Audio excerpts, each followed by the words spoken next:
हम जाके भी हमारा जिला कार्यकारिणी की बैठक भी है पौंटा में 3 बजे इन्होंने रखी है। वहाँ भी इसलिए पोस्टा ने कहा नहीं हम शिलाई से जा रहे तो हमारे लोग भी आपसे मिलना चाह रहे हैं, कुछ बातें रखेंगे, तो हम यहाँ पे आए थे। इसके बाद हम पौंटा जा रहे हैं।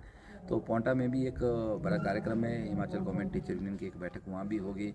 आपको पता है जैसे एक तो हिमाचल राजकीय अध्यापक संघ का एक बड़ी समय से मेरे पास एक जिम्मेवारी है प्रदेश अध्यक्ष के नाते, उसके साथ एक कर्मचारियों का भी एक और दायित्व है, एक जिम्मेवारी है संयुक्त कर्मचारी महासंघ, उसका भी अध्यक्ष हूँ। उस नाते भी एक जिम्मेवारी है कि हम कर्मचारियों की बातों को सुने, उनको समझे और सरकार तक रखें। तो कोशिश करते हैं कि एक समन्वय सरकार और कर्मचारी और विभागों और विभाग के अध्यक्षों के साथ बनाया जाए, क्योंकि एक तरफा बात नहीं होती है। आप लड़ाई लड़ने वाली बात करो, जिंदाबाद मुर्दाबाद करो, उससे भी समस्याएं हल नहीं होती है।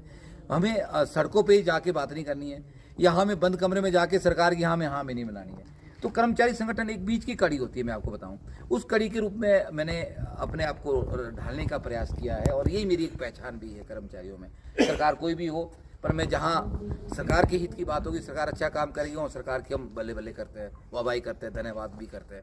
जहाँ हमें लगेगा कोई काम गलत हो रहा है तो हम सरकार को बोल भी देते हैं कि नहीं जी हमारे लोग राय नहीं मिल रही है, कर्मचारियों का रोष है, उससे आपको नुकसान है और हमारे कर्मचारियों को नुकसान है। क्योंकि जब भी नुकसान होता है दोनों तरफ होता है, सरकारों को भी होता है, ऐसा नहीं कि सरकार को नहीं होता है। पर उस वक्त सरकार सत्ता में होती है, उनको पता नहीं लगता कि हम जो कर रहे हैं सब ठीक कर रहे हैं, पर वो बाद में पता लगता है जब इलेक्शन में जाना होता है कि नहीं हमारे को कितना नुकसान हुआ।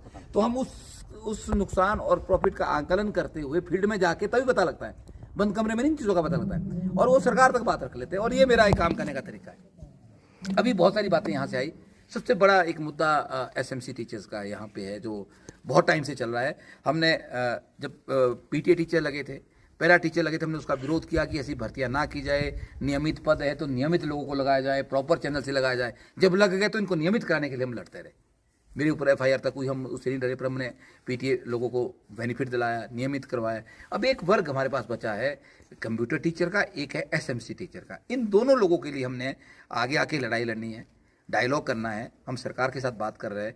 पीछे भी एक बड़ा अच्छा हमने एक माहौल तैयार किया था, तब इन्होंने बाहर आते ही सरकार सत्ता में आई थी, रजिस्ट्रेशन किया एक दिन का, या तो उसको कंटिन्यू करते, एक अपना एक वर्चस्व बनाते। मैंने बताया कि तुमने लड़ना ही है तो लड़ लेना, फिर पीछे नहीं हटना। या मेरी बात को मान लो, मेरा मुख्यमंत्री से, शिक्षा मंत्री से उस वक्त बहुत अच्छा एक संवाद चल रहा था, हम लाइन पे आ रहे थे और आए भी है।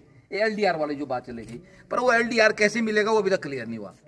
पर उसमें हम आज एक निष्कर्ष पे पहुंचे। मैंने इन लोगों को भी कहा है कि एलडीआर टोटल जो सैंक्शन पोस्ट है जिस कैडर की, उसका 5% अगर देना है तब तो हमें मंजूर है, और उसकी नोटिफाई करके उसको अब तुरंत उसको कर दिया जाए, उसको बहाल कर। छोटा मोटा जो आपने टेस्ट लेना है उसको करा के इनको रेगुलर कर दो, या इनको कॉन्टैक्ट में लाओ। हम रेगुलर नहीं बोलते, कॉन्टैक्ट तो दे दो। अगर आप 5% ऑफ